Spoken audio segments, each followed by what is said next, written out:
Hello, Internet friend.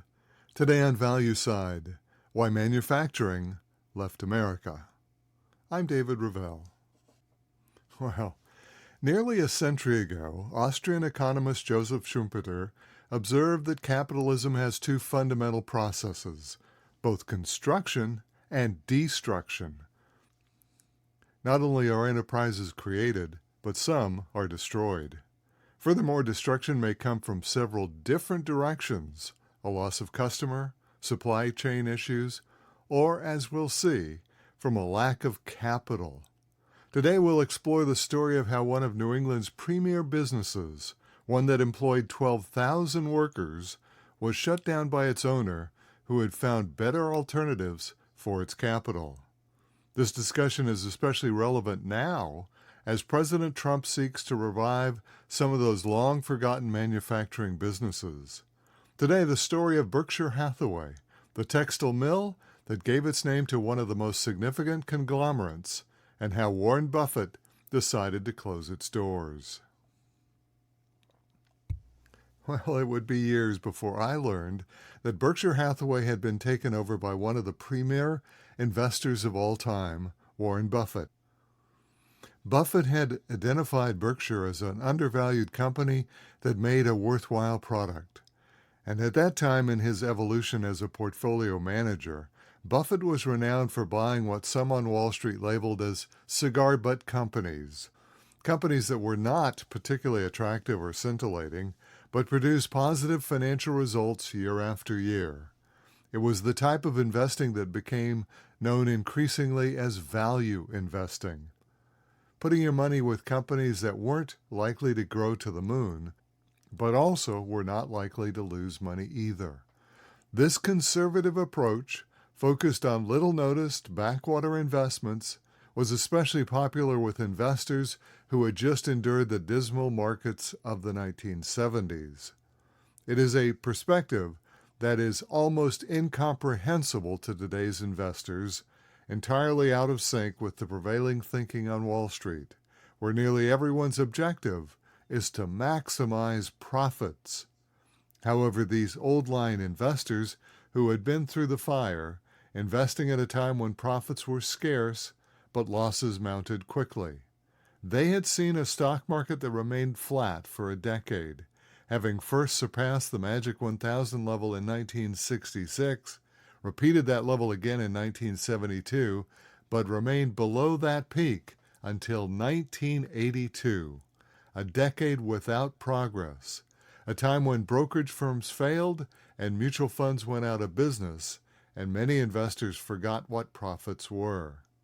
Investing in a company like Berkshire Hathaway, with its paid-in-full mills and loyal customers, made lots of sense. Steady results proven over the decades.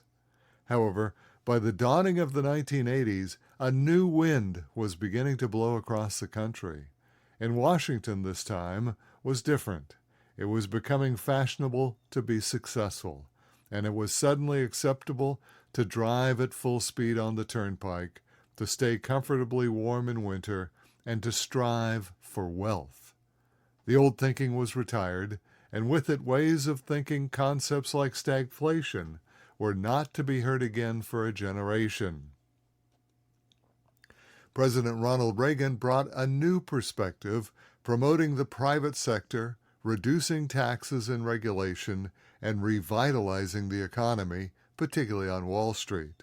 The Reagan Revolution introduced new investment strategies, paving the way for a revolution in how we plan for our later years.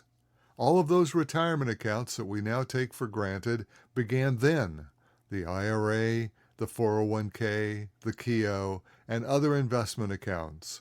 People who had never considered investing were now setting aside funds for their retirement. Investment managers and advisors observed that retirement assets often matched or even exceeded those in traditional investment accounts. Times had changed, and in what was likely his most prescient moment, Buffett adapted to the change. For years, Buffett's partners and the vice chairman of Berkshire Hathaway, Charlie Munger, had admonished that it was better to invest in good companies at a cheap price rather than cheap companies. It was a lesson that Buffett observed daily in the 1980s as the financial results of the Hathaway Mill companies continued to underperform. Month after month, the textile business saw margins squeezed as offshore makers and aggressive retailers forced price concessions. Tragically, it wasn't anyone's fault. Buffett had hired skilled managers, the mill themselves were in good conditions, and the laborers worked diligently. But still, profits lagged. It was then that Buffett realized that his investment model was at fault. The decision to invest in can't lose needed to change. Likely to win was a more rational approach. In 1985, Buffett decided to close Berkshire Hathaway, the company's namesake. Addressing his shareholders, Buffett put it this way, quote, "Likewise, a textile company that allocates capital brilliantly within its industry is a remarkable textile company, but not a remarkable business." My conclusion, said Buffett, from my own experience and from much observation of other businesses, is that a good managerial record is far more a function of what business boat you get into than it is of how effective you row. Unquote. No doubt for Buffett, this acknowledgment was a bitter pill. It was one of the few real losses that he had suffered in his career. It indicated an entirely wrong approach, one that he would not suffer again.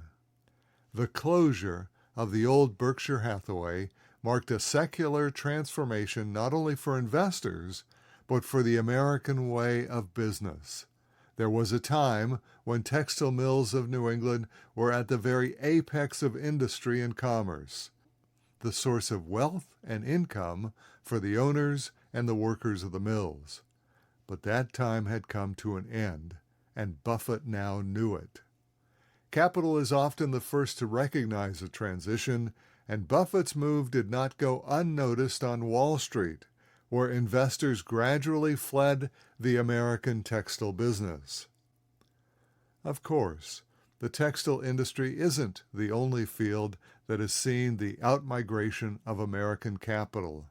Nearly all of the country's basic manufacturing has lost investor support. It's hard to think of a single manufacturer, with the possible exception of Tesla, that has acquired Wall Street support.